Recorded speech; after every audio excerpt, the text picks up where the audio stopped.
buenas noches. Qué gusto acompañarte en esta nueva jornada y esta propuesta de voces. Hoy vamos a charlar con un hombre muy conocido. En su momento estuvo en IPS, en su momento estuvo en la ANDE, hoy se postula para el Senado. El ingeniero Pedro Ferreira. En un rato vamos a hablar con él con relación a muchos temas.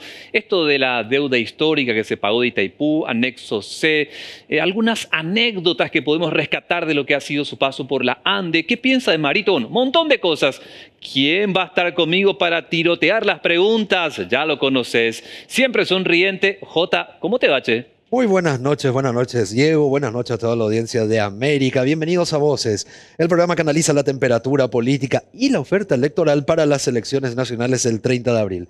Tal cual, estará con nosotros el ingeniero Pedro Ferreira. Él es candidato a senador por el Movimiento Nueva República. Ajá. Vamos a escucharle. Vos sabés que me enteré más o menos por ahí que tiene varias cosas para contarnos, no solamente acerca de sus propias pretensiones electoralistas. De hecho, yo lo estoy viendo ya ahí detrás de cámara. A él se está preparando, le están maquillando a Pedro Ferreira para que aquí, a mi mano izquierda, a la tuya sería la derecha, pueda responder nuestras preguntas. Ya le están como ajustando prácticamente algunos detalles técnicos también para que esté con nosotros desde el segundo bloque.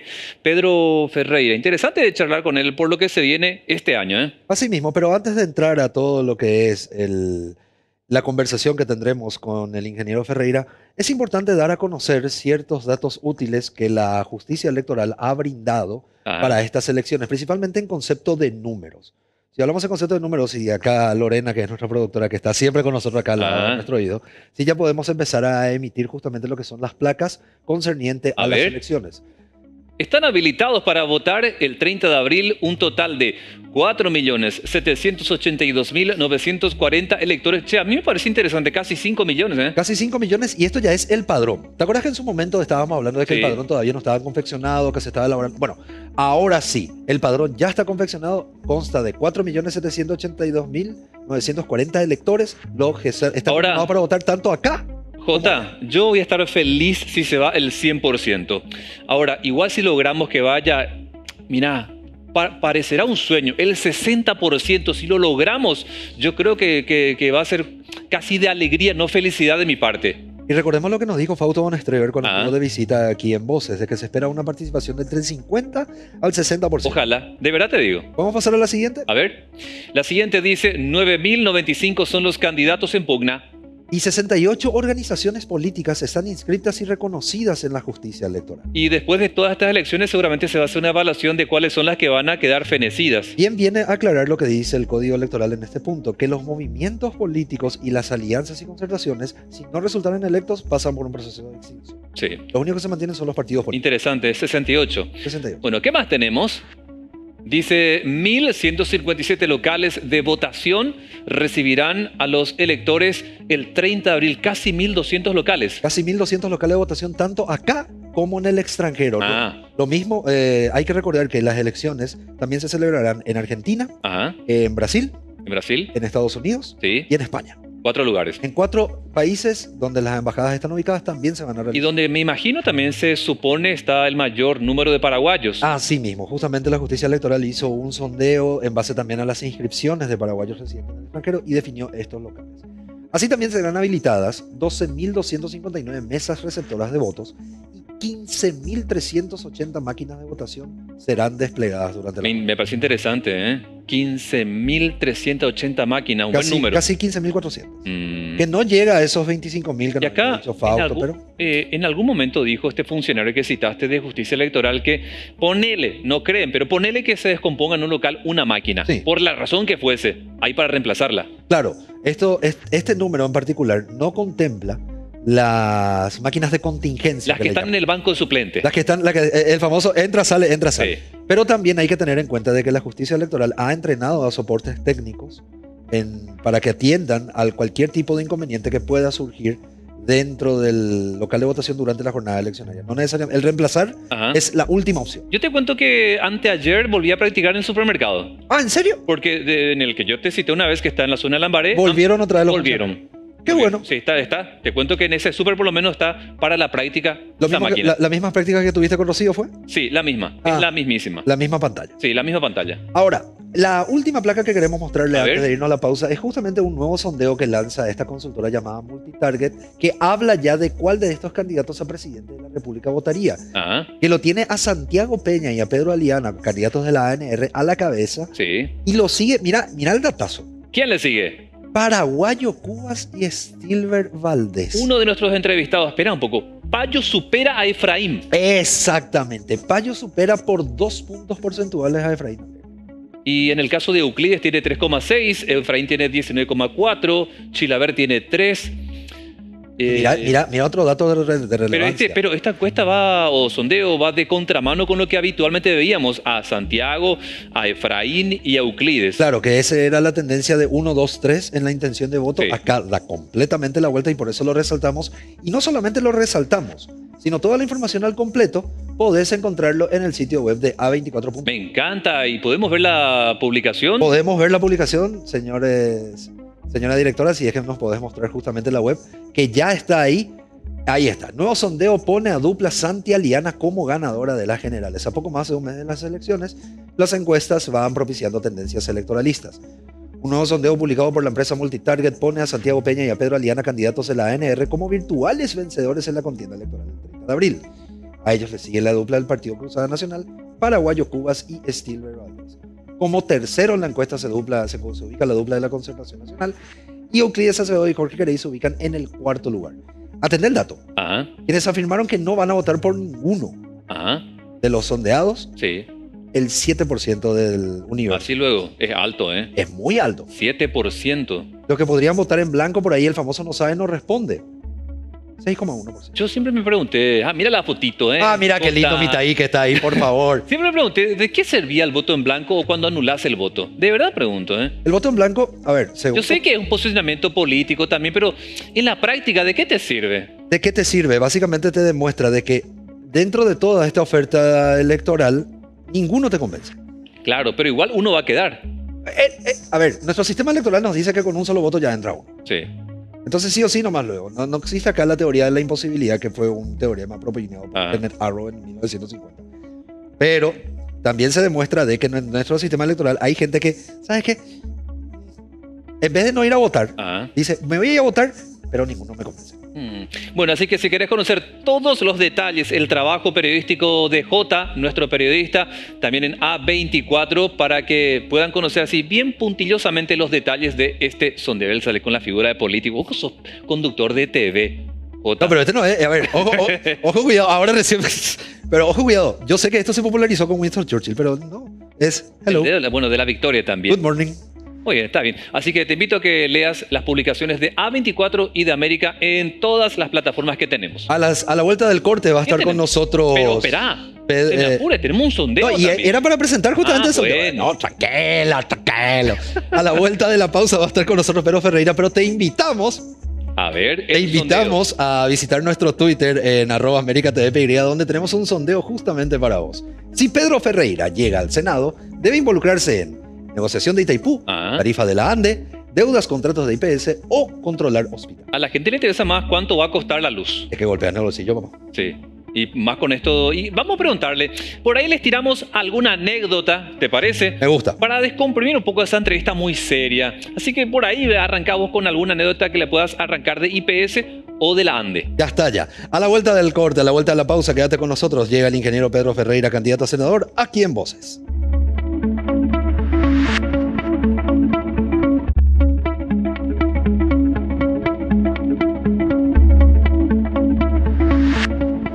Y esta noche le damos voz a él, al ingeniero Pedro Ferreira, a quien muchos años lo hemos visto con las gestiones en la función pública, por ejemplo, al frente de IPS y en los últimos años también en la ANDE. Un hombre muy conocido y que conoce técnicamente en ambos rubros en lo que se trata de la gestión pública. Con Jota hoy lo vamos a entrevistar. Ingeniero, buenas noches. Pero muy buenas noches, muchas gracias acá por la invitación, Jota, Diego, realmente un placer acá estar en Voces. Tenemos muchísimo para conversar con él, alguien que estuvo al frente de lo que significa la defensa incluso Sí. de los intereses paraguayos en lo que fue toda la negociación del Tratado de Itaipú. Y escuché un poquitito ahí fuera, antes de volver del corte, Ajá. que cuenta con un anecdotario muy importante. Epa. Anecdotario que quiero, por lo menos en un sentido particular me gustaría escucharlo, ingeniero. Sí. A ver, vamos a arrancar así, ¿sí? Antes de comenzar con A la ver. entrevista en serio, antes de comenzar así con lo duro, ¿alguna anécdota que pudiese animar la noche considerando la hora? ¿Qué tenés por ahí Bueno, guardado? voy a comenzar con una anécdota triste. Ah, triste. Pero después voy a ir a una buena. Una... Bueno, un día llego yo a mi oficina, eran como las 7 de la mañana por ahí. Y entro yo a mi oficina de presidente del IPS y escucho ¡pram! Un ruido tremendo.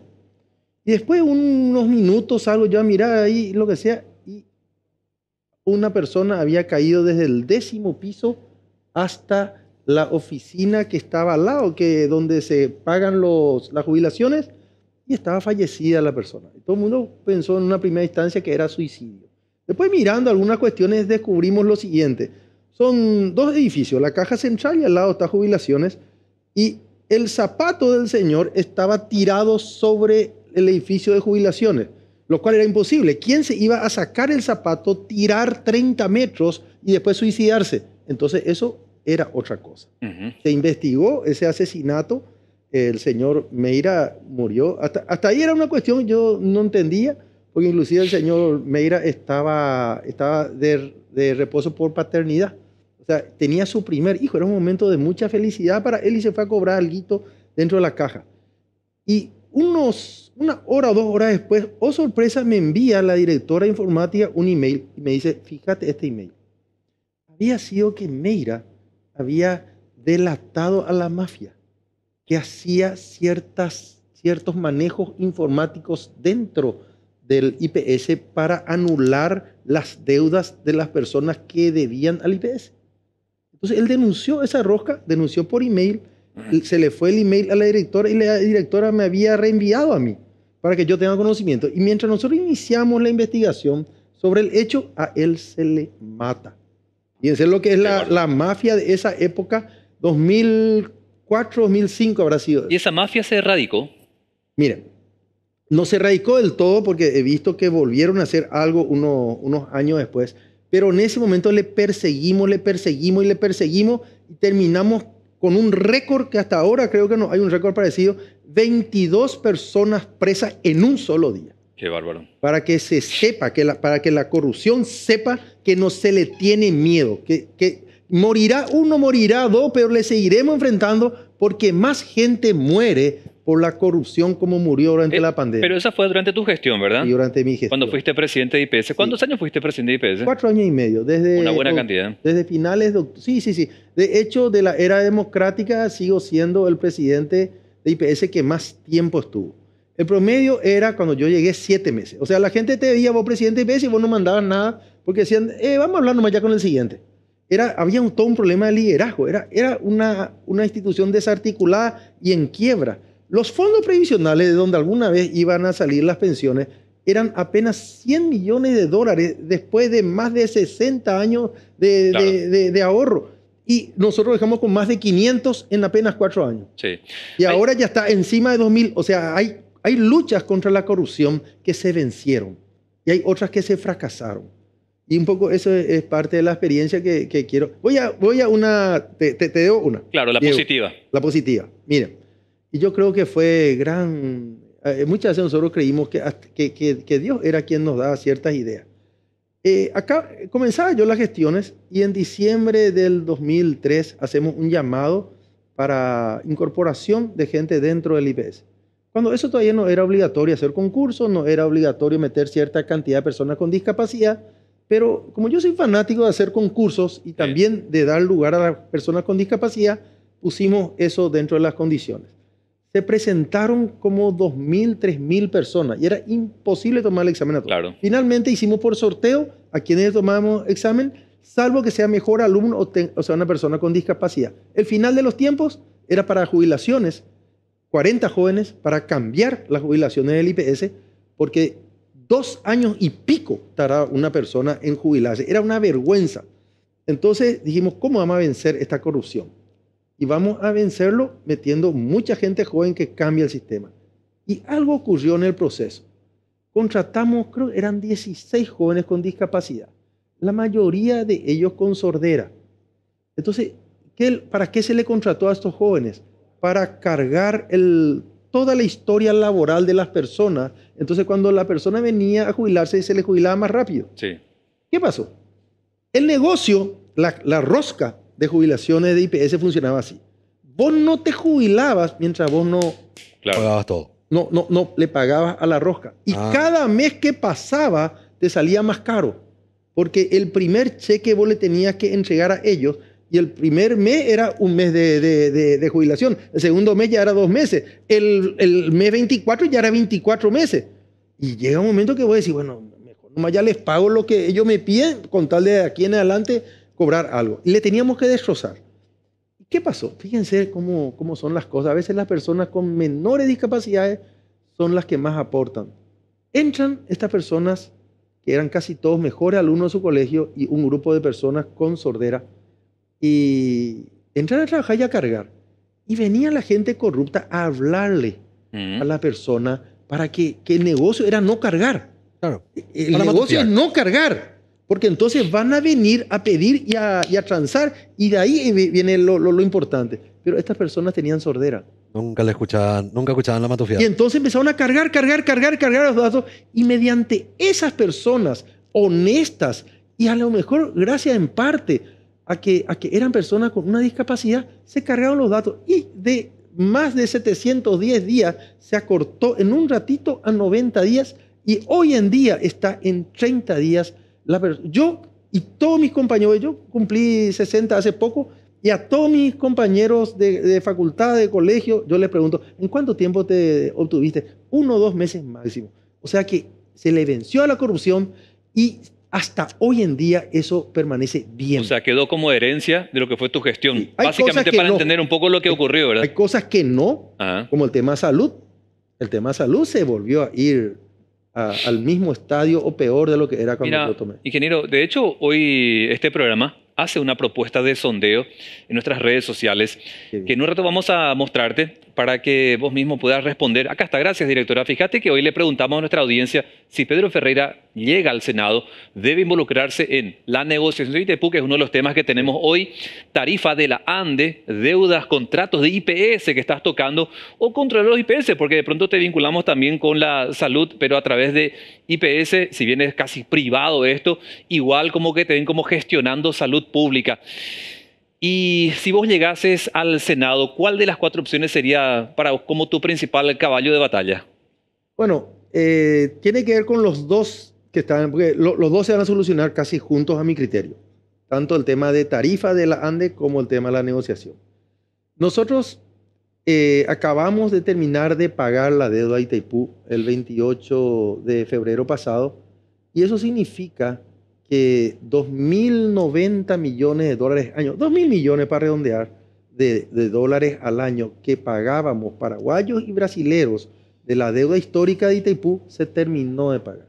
Sí. 2.000 millones al año. Eso entre ambos países. Bueno, si nosotros decimos ese beneficio de dejar de tener esa deuda en Itaipú, si nosotros pudiéramos decir mitad para Paraguay, mitad para Brasil, que sería lo lógico en cualquier emprendimiento, 1.000 millones de dólares al año sería lo que nosotros podríamos beneficiarnos de ese hecho. Después podemos ver que hay veces que puede ser 1.500, a veces que puede ser menos, pero 1.000 para tener una idea. 1.000 millones al año soluciona el grandes problema del Paraguay a fondo. Entre eso, el tema tarifario a la ANDE. Justamente, ingeniero, ahí me parece que está un poco la pregunta que mucha gente se hace, que vincula con esa plata, lo que se hará es contratar más empleados. Va a ser posible que la gente tenga una tarifa mucho menor de la que tiene hoy día en casa. O sea, va a pagar por la luz mucho menos la que tiene hoy en casa. Se van a hacer más rutas, se van a hacer más inversiones. ¿Qué es lo que en verdad se va a hacer con ese dinero? Bueno, ¿qué se va a hacer? No te puedo decir. Sí, lo que yo propongo que se haga. Lo que yo propongo es lo siguiente. Primero, si obtenemos el 1.000 millones al año, que todavía no se obtuvo, pero se puede obtener. Entonces, si obtenemos los 1.000 millones de dólares al año, creo que una buena cantidad tiene que ir a que el paraguayo sienta en su bolsillo. Porque o si no, este éxito del Paraguay, nadie lo cree. Hay gente que duda, de ser mentira, de ser propaganda nomás, que se pagó todo, mentira. Hay tanta incredulidad. Entonces lo tenemos que ver en el bolsillo. Principalmente las personas que están por debajo del nivel de la línea de pobreza o cerca de la línea de pobreza, inclusive un poco. Esos son los que tienen que sentir, en el sentido de direccionar.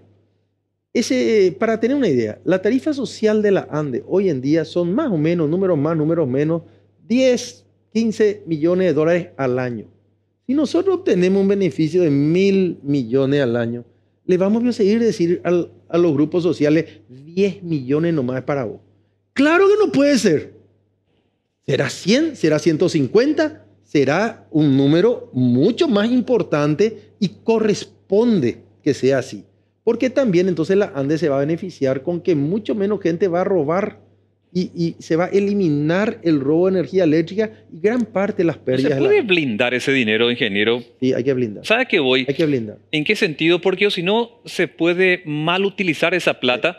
Imagínate que un alto porcentaje se utilice para contrato de personal. Yo sé que hay que contratar personal para cubrir de pronto vacancias o porque hay una carencia en algún lugar específico del interior del país. Yo sé que eso puede pasar, pero fíjate que mi miedo en particular es que se utilice esa plata para contratar únicamente ahorreros. Sí, y fíjate lo que puede llegar a ocurrir. Vamos al peor de los casos. Entonces, 1.000 millones de beneficios, se destina 150 para anestesiarnos. Para decir, bueno, se fue a tu bolsillo y todo el mundo lo ve en su bolsillo. Bueno, y 850 se roba. Eso estaría mal. Sí. En nuestro país no necesitamos ni un corrupto más. Nosotros necesitamos tener un país ya con mucho menos corrupción.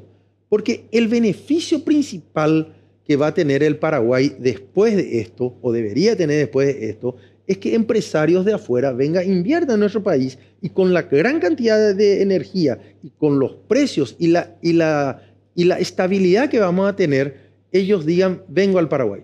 Pero en el Paraguay los inversionistas no quieren venir porque somos cachiay, porque somos corruptos. Yo no sé si vos estás de acuerdo conmigo o no, pero la corrupción se combate desde los niveles más bajos inclusive. Y quiero resaltar algo concerniente a tu paso como presidente de la ANDE, que es el tema de las conexiones clandestinas, que es un elemento también, aunque no se quiera mirar de esa o de otra forma, es un elemento de corrupción también, Sí. en la cual nosotros como ciudadanos incurrimos contra el ente, que también afecta a todo eso. ¿Cómo lo haremos? ¿Cómo combatiremos? ¿Cuáles son las políticas que se van a utilizar para entrar de frente? Lo hiciste en el IPS, nos estabas comentando al principio, con el tema del combate a la mafia. Lo habrás hecho en la ANDE también, lo hiciste en la ANDE cuando te tocó estar ahí. Así es. Ahora vas a estar en un tercer espacio, que es la Cámara de Senadores, si es que resultas electo. ¿Cómo sigue el combate a la corrupción? ¿Cómo sigue el combate a la mafia ahí? Bueno, para entender primero, a la mafia se le termina a la mafia, no a la corrupción hormiga, pero a las mafias y a la corrupción ya sistémica se le gana haciendo que no sea rentable. ¿Sí? En el momento que ya no es rentable, ellos quiebran de por sí y ya no son reemplazados. Porque se habla mucho de que la impunidad hay que terminar con la impunidad. Pero a veces cuando vos le capturás a un narcotraficante, al día siguiente va otro narcotraficante.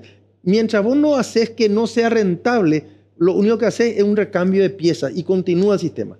La corrupción tiene 3 puntos importantes que combatir. Primero, no tiene que haber discrecionalidad. Segundo, tiene que haber transparencia. Y último, no tiene que haber impunidad. Vamos un poco a un ejemplo que todos conocen. Uno se va por la ruta y te para un zorro. ¿Qué es lo primero que preparas ahí? Bueno, entonces, ¿cuáles son? Primero, la discrecionalidad. Él te puede o no poner la multa. Si él tiene que ponerte la multa y terminó el diálogo, ¿verdad? Ya no, Hasta ya decía que tan falta. vamos a estar enojados, ¿verdad? Vamos a estar enojados a lo mejor, Pero si está en falta, pero no te queda corrupción de ya no va a otra. haber. Claro. ¿Verdad? Entonces, lo primero es cero discrecionalidad o bajar los niveles de discrecionalidad. Segundo, transparencia. Si eso estuviera filmado, por ejemplo, en los Estados Unidos, muchos de los policías tienen filmadoras. En realidad, todos los policías, Sí. por mandato de la Corte Suprema, deben usar filmadoras en sus uniformes. Y te das cuenta. Entonces, ellos ya descubrieron que la transparencia es la clave. Entonces, el segundo elemento clave es la transparencia. Y el tercero, Cuando por fin, en base a eso, le agarra a uno y ve que es culpable y que se vaya a la cárcel o que pierda su empleo. O sea, pero no puedes trabajar solamente en una de las aristas. Las tres tenés que combatir. Y caen como efecto dominó también. Porque, a ver, citamos los tres, citamos la mafia, citamos la corrupción y vos agregaste algo más que es el tema de la impunidad. Si combatís a la mafia y a la corrupción, es un análisis mío obviamente, pero si combatís a la mafia y la corrupción y eventualmente si aunque no elimines la reducís en un extremo, dejan de haber casos impunes también. Sí, sí, sí. Todo está, los tres partes tenés que combatir. Si vos combatís solo la impunidad, lo que en realidad se hace es un recambio de personas nomás. Entra, sale. Entra, sale. Suplente. Entra, sale. Suplente entró ahí más feliz todavía al narcotraficante número 2. Está feliz porque le agarraron al narcotraficante. Claro, le agarraron al que le matofiaba el negocio. Ay, qué tonto. Ese no se cuidó. No supo hacer. Que eso es lo que, No esa es la supo hacer. mentalidad. Vamos a ser justos. Esa es una mentalidad base, no sé si del paraguayo, pero sí del latinoamericano. Lo primero es trabajar sobre la discrecionalidad. Te doy varios ejemplos. En la ANDE yo llego como gerente financiero. El anterior gerente financiero se fue a la cárcel. El anterior, no exactamente antes de mí, pero uno antes se fue a la cárcel porque él compraba dólares al precio que él quería. Entonces, ¿qué es lo primero que yo hice? Un reglamento de cómo se va a comprar dólares en la ANDE. Que hay que poner 10. Nada, esto era obligación legal, pero vos eliminás la discrecionalidad. Sí, bueno, tiene que haber 10 ofertas y si no hay estos parámetros no se compra. Se hizo así y nunca más hubo problema. Lo mismo en el IPS. Los fondos previsionales se colocaban en banco y se cobraban comisiones. Hasta te facturaban la comisión muchos de ellos. Entonces, eso se eliminó como no. Toda la colocación de fondos por reglamento tiene que ir a un concurso abierto donde cada banco, hasta hoy en día, viene con un sobre cerrado y se abre todo junto. Entonces, fíjense, en todos los años 90 hasta el 2003, hasta junio, creo que fue 30 de junio del 2003 que quebró Multibanco, hasta ese tiempo el IPS perdió como 400 millones de dólares. En esa década.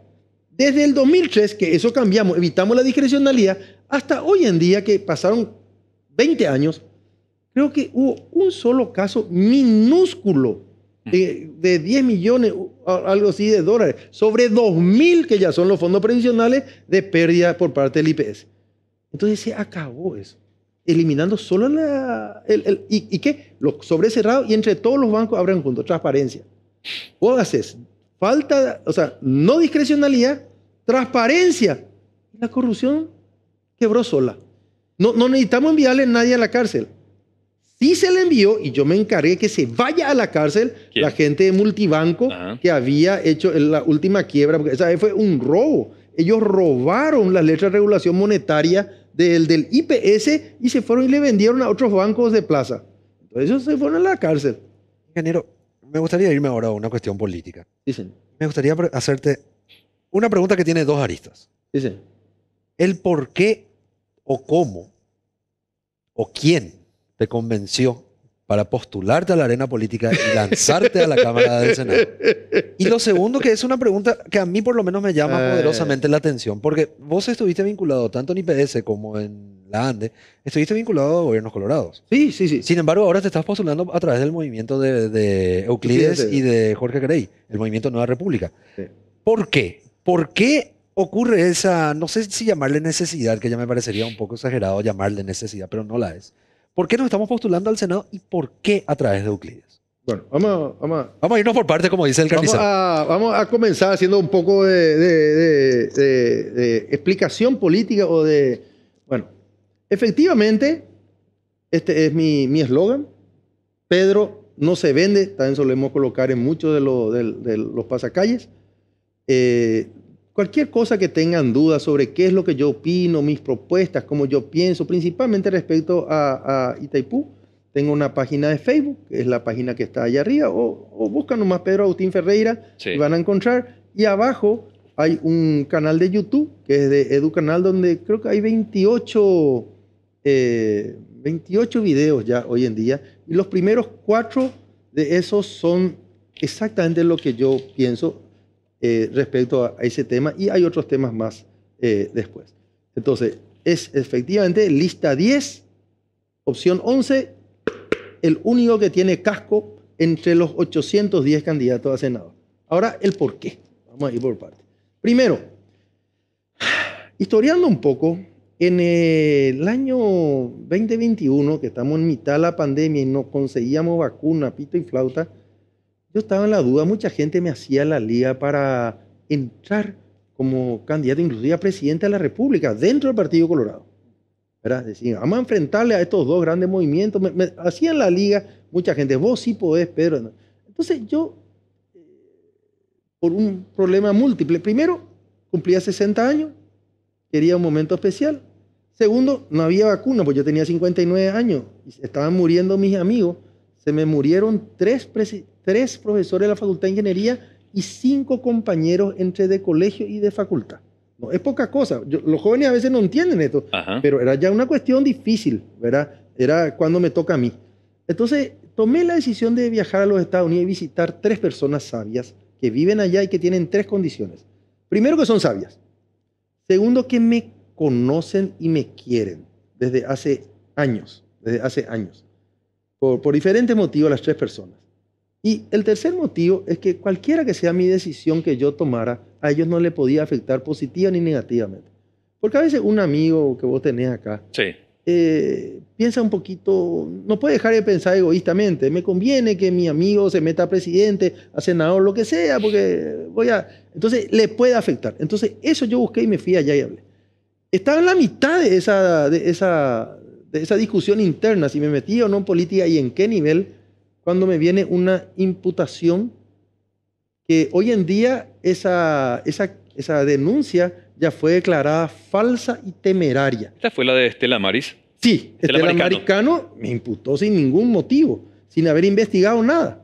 Y después a los detalles que fuimos averiguando con el tiempo de cómo se incentivó o cuáles fueron las motivaciones del tema. ¿O una motivación política vos crees que hubo ahí? Hubo una motivación política a mi criterio, pero ahí tengo una anécdota que va a llevar gran parte del programa, y no quiero gastar eso, pero en una cerveceada, un abogado, una semana antes de que se me impute, anunció que se me iba a imputar.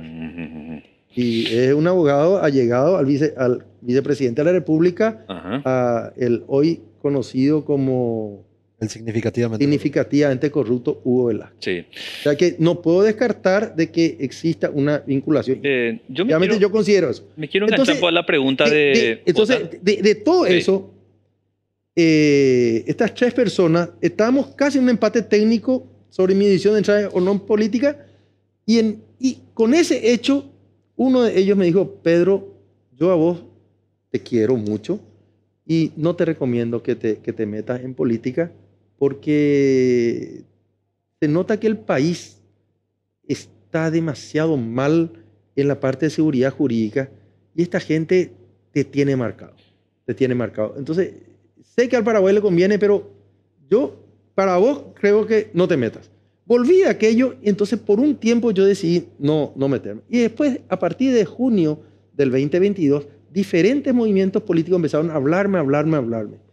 Y finalmente me decidí de trabajar con Euclides Acevedo porque esa semana antes de que se cierre el periodo de inscripción, un sábado, un domingo le escuché a él por televisión aclarar su posición respecto a Itaipú. Yo tenía hacia él un preconcepto, como que él no hizo bien la gestión en el tema de Itaipú, porque cuando él era canciller, algunas cosas hizo mal Marito y hizo mal después. Entonces yo no sabía si era su culpa o culpa de ellos, pero en ese programa él aclaró perfectamente y se desprendió de la mala gestión de este gobierno.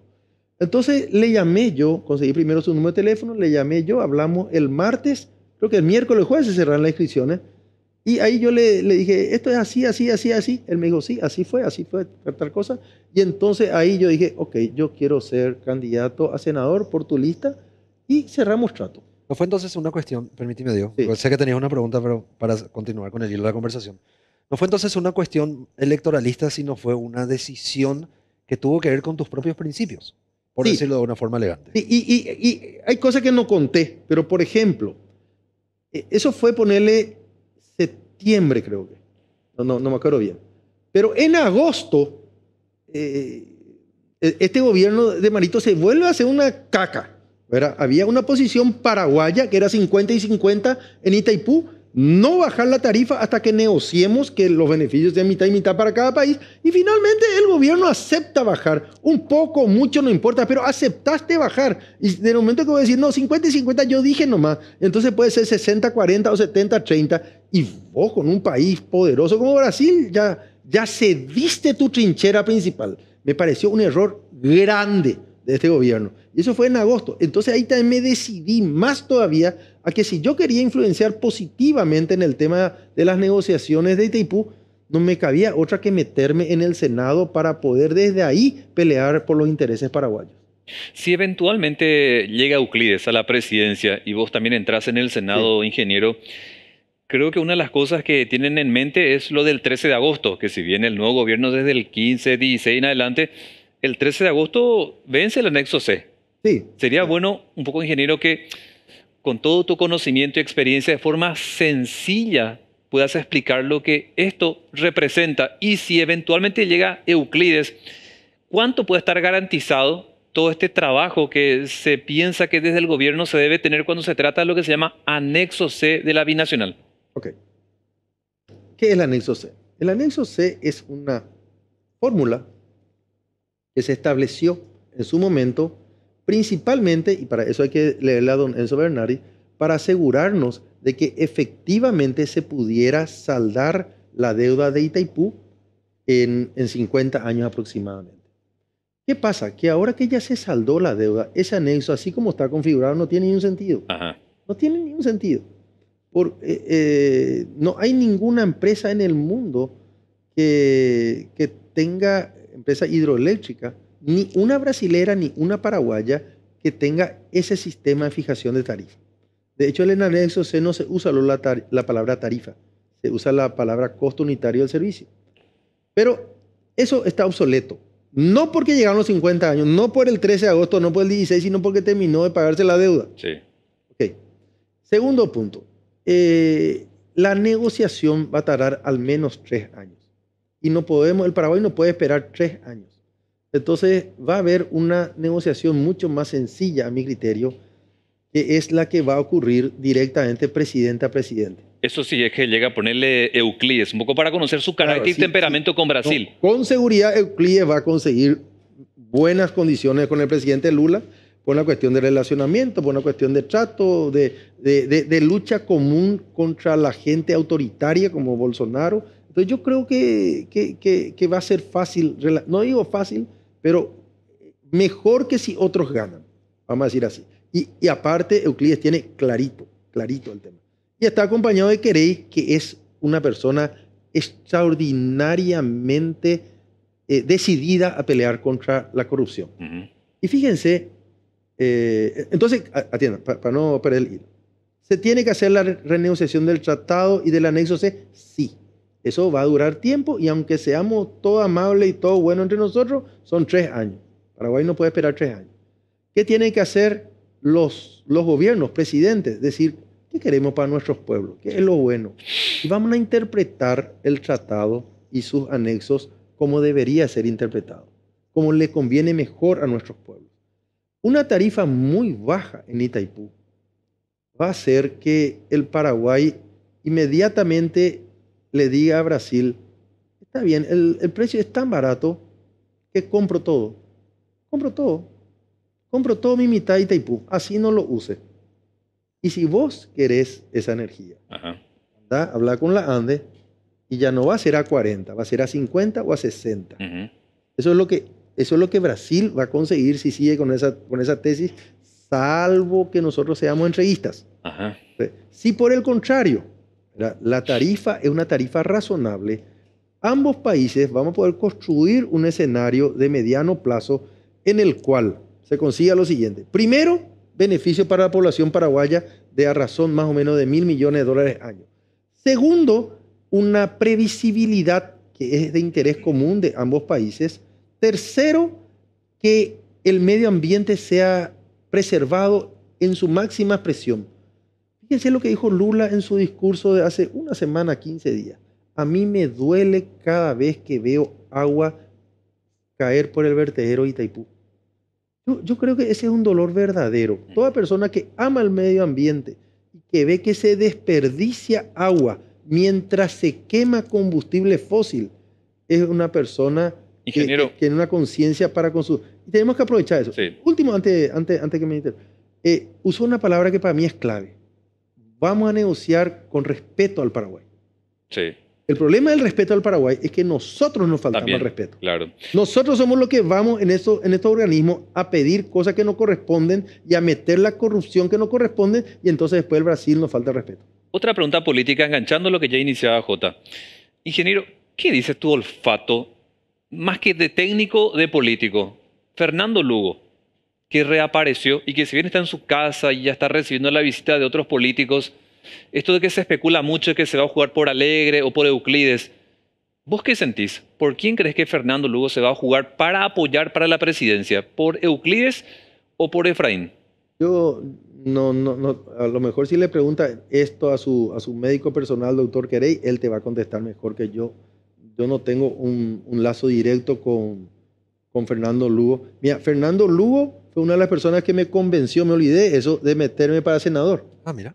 Públicamente estábamos en el lanzamiento de un libro de Ricardo Canese donde había como 500 personas y ahí él 4 veces interrumpió su discurso y dijo, acá por ejemplo Pedro Ferreira tiene que entrar en la política.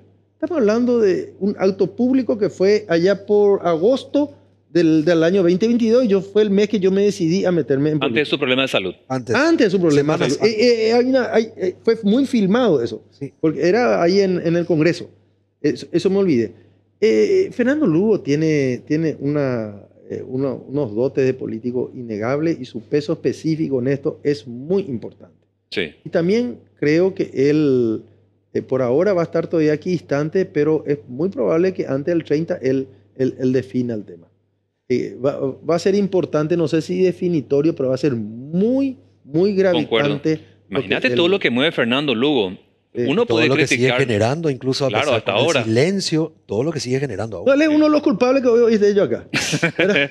En este tema de senador. No, en serio. Es que, ¿Verdad? a ver, considerando lo que nos estás contando ahí, yo recuerdo el caso del lanzamiento del libro de Ricardo, que estuvo también Mercedes ahí. Sí. Mercedes siempre No, y acompañándole. realmente era un libro de Mercedes con Ricardo. Con Ricardo. Los dos hicieron el libro. Fernando Lugo, en efecto, dio buenas palabras, que también me llama poderosamente la atención el hecho de que Fernando Lugo no te haya, en su momento, cuando él fue gobierno, no te haya mantenido más tiempo ahí al frente del IPS. Esa es una anécdota muy Que interesante. me gustaría escuchar después.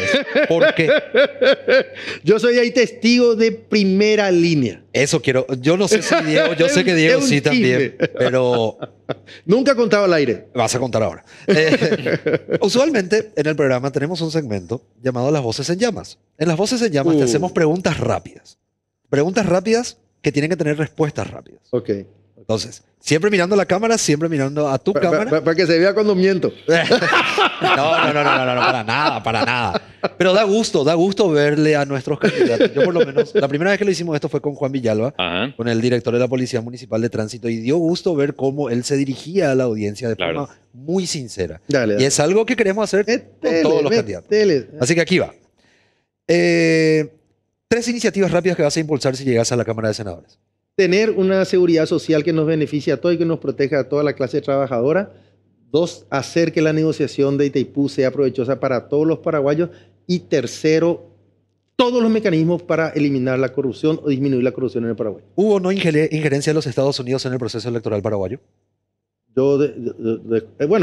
Por los temas significativamente corruptos. Yo creo que es una actitud soberana de los Estados Unidos que tuvo de parte nuestra, tuvo su consecuencia política. ¿Convence el voto preferencial para renovar las cámaras legislativas? Sí convence, pero tenemos que instruirnos más. Si Efraín y Euclides acuerdan un pacto, ¿puede pesar electoralmente contra la ANR? Sí, puede. Muy bien. Está bueno eso. Pues, Está bueno. Ahora, no te da pues tiempo para pensar. claro. Ingeniero, Esas son cosas que uno ya tuvo que haber pensado. Pues. ¡Opa! ¡Opa! Cuidado que ese es un disparo directo hacia alguien. Pero antes de tu Pero consulta. si esta pregunta que vos hiciste, digo, vos no me preguntaste si la estratosfera... Espera, si vos querés estar y hacer algo por nuestro país, esta pregunta que vos hiciste, y si sos candidato, tendría que haberte hecho antes ya. Claro, ya tendrías que tener una base de cara a responder esto, porque sí o sí te vamos a preguntar nosotros. lo que Así, estamos. no, y uno mismo tiene que preguntarse. Ahora me gustaría escuchar la anécdota que nos prometiste. Bueno, estábamos... sucedió así. Voy a tratar de ser lo más sincero posible. Después del 20 de abril del 2008, en que ganó Fernando Lugo, tuvimos una reunión con lo que se llamaba el equipo de transición. Me acuerdo que estaba Federico Franco, estaban otras personas dentro de ese equipo de transición, y fuimos llamados por parte del IPS, el doctor Carlos Vin, el doctor Antonio Barrios y yo, como para que le expliquemos qué es lo que habíamos hecho en el IPS, porque ellos tenían una idea muy positiva de lo que fue nuestro trabajo y querían saber qué habíamos hecho y cómo continuar ese proceso, lo cual me parecía muy interesante. Bueno, fue buena 4 horas más o menos estuvimos con ellos, pero al final uno de ellos dijo, dígame, ¿ustedes qué relación tienen con fulanito de tal? Y disculpe que lo nombre, creo que era con el doctor Carlos Cuba, pero pues no estoy seguro. Pero era con uno de los doctores que nosotros... El sindicalista. Estamos seguros que no es un referente real del IPS, de los médicos que trabajan por el IPS, y lo que ustedes tuvieron que haber hecho, tienen que hacer, es mejorar el relacionamiento con ellos y vamos a ir adelante. Y dije yo, qué perdidos que están. No tienen idea de... Si vos vas a sentarte a negociar con la gente que no quiere trabajar por el asegurado, y inclusive después tuvo problemas hasta legales, el de robo de medicamentos, o sea, no estamos hablando del puritano del sistema, y que me disculpe, doctor, porque no sé, a lo mejor inocente y todo, pero digo mi percepción de aquella época, ¿verdad? Entonces dije yo, esta gente está perdida, voy a tener, ya tuve muchos problemas con Nicanor y mi propio Partido Colorado, para llevar adelante una lucha contra la corrupción, y con esta gente que ni me conoce, no quiero trabajar un día más. Entonces ahí yo pedí audiencia con Nicanor Duarte Fruto y le presenté mi renuncia verbal. Habrá sido 5 de mayo, algo por el estilo. Y él me dijo, no, Pedro, quédate hasta agosto. No, le dije yo, no, ya me quiero ir. Y finalmente, algo así como el 14 de mayo o 15 de mayo, le presenté oficialmente mi renuncia y quedamos en que a fin de mayo yo me iba. Y me fui. Cuando yo me estaba yendo, frente a mí, Nicanor Duarte Frutos le llama a Lugo. Y le dice, mira, acá Pedro Ferreira está presentando su renuncia al IPS. Yo sé que ustedes tienen una buena imagen, todo lo que es su gestión, pero él se va. Se va y se va. Entonces le dijo, ¿quién querés que se quede? Yo voy a designar ya quién va a quedar al frente del IPS, pero lo que no quiero es designar a una persona que después ustedes le vayan a sacar dentro de 3 meses. Yo escuché eso que Nicanor le dijo a Lugo. Y el presidente Lugo, el presidente electo, no era todavía presidente cuando eso, le dijo, no tengo ningún candidato. ¿Y quiénes podrían ser que ya conozcan el proceso? Y entonces le dijo ahí Nicanor, le dijo, tendría que ser o Antonio Barrios o Carlos Vins. Los dos eran médicos. Carlos Vins fue gerente de salud y una de las personas que logró el cambio dentro del IPS de salud, y que llegamos a tener 100% de cobertura de medicamentos con menos presupuesto que ahora. O sea, y solamente siendo honesto, o sea, es algo que después se perdió, pero que en ese momento se había conseguido. Entonces le dijo, puede ser Carlos Vins o puede ser Antonio Barrio, que me había acompañado desde el consejo todos los 4 años y medio. Dijo, estas 2 personas podrían ser. Y Fernando Lugo dijo, quiero que sea Carlos Vins. Porque le conozco, porque esto, aquello, porque es menos político que Antonio Barrio, pito y flauta. Y Nicanor le vuelve a preguntar, pero no le vas a cambiar en agosto. No, él ya se va a quedar. Porque tengo que hablar con Carlos Vins y le tengo que decir que se va a quedar. Y efectivamente así ocurrió. Se le designó al doctor Carlos Vins el 28 de mayo del 2008 para que se quede a terminar el proceso que habíamos iniciado juntos unos 4 años atrás. Desgraciadamente, cuando llega Lugo al poder, obviamente eso era una concertación y no macana, una cantidad. Y ahí yo no sé, yo no sé exactamente qué ocurrió, Ajá. pero sé que en algún momento dado, lo que cuentan, pero a ver, gente que sabe mejor que yo, es que uno de los grupos que le había llevado al poder a Lugo, en algún momento dado, Lugo le dice, no, vos no vas a tener, por decir así, el Ministerio del Interior, y porque va a tener fulano, había algo por el estilo. Claro. Entonces, ese grupo dice, entonces yo quiero el IPS. Y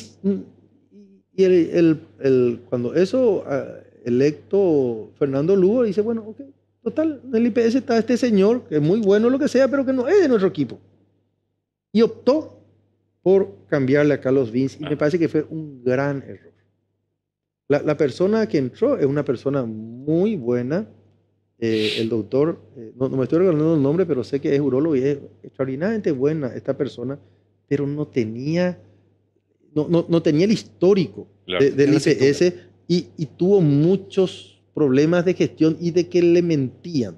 El tema de la política institucional es saber de 1000 informaciones que te caen todos los días, 990 son mentiras y 10 son pura verdad.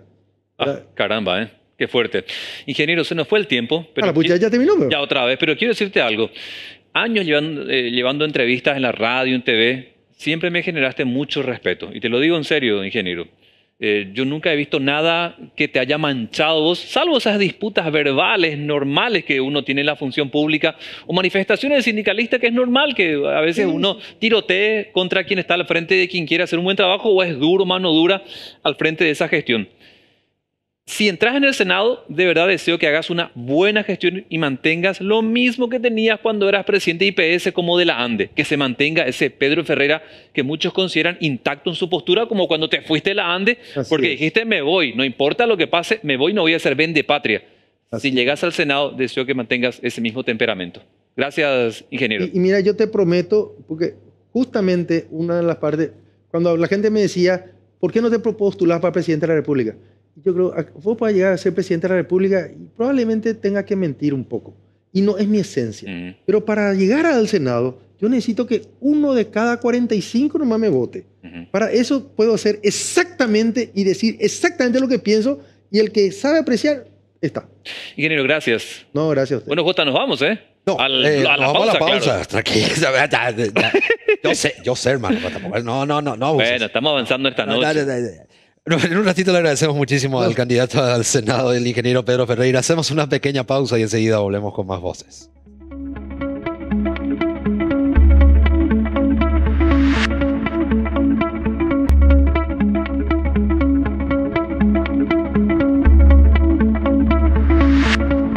Quiero terminar el programa de una forma distinta. ¿Con qué? Con un video que preparó la gente de producción. Unas perlitas. Unas perlitas. Y le deseamos buenas noches a la gente. Le decimos ya buenas noches y disfruten de Sonrían, este video. que sonrían, ¿verdad? Claro, la pucha, para eso estamos. Repetición rápido, antes de que... Gracias, Lorena, Bueno, por hacerlo.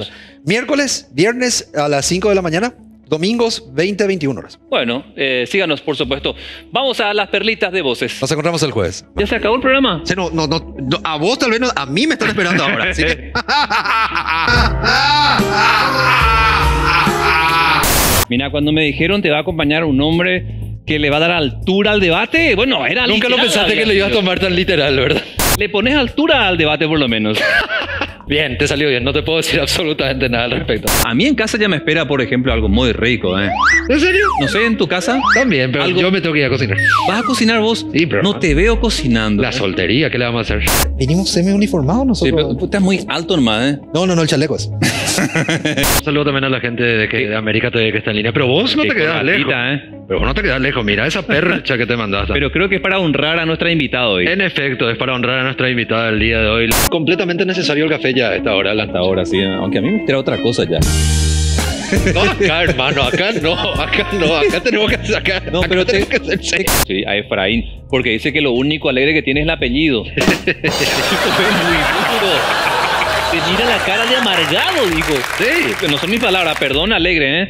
Mañana a la noche vamos a ir unos cuantos compañeros de facultad de caso y vamos a hacer una maratón de voces en YouTube. Ah, pero pásame la ubicación.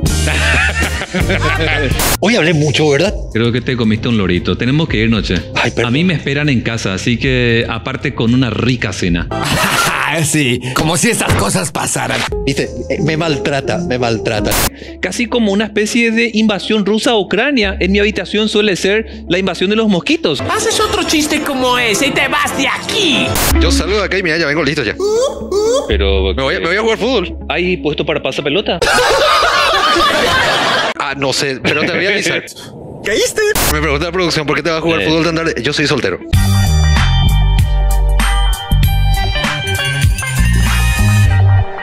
Salud, Diego. Feliz fin de semana a todos ustedes. Nos volveremos a encontrar El martes, ¿verdad? el próximo. Bueno, está bien. Cerremos el programa. Buenas noches. Buenas noches.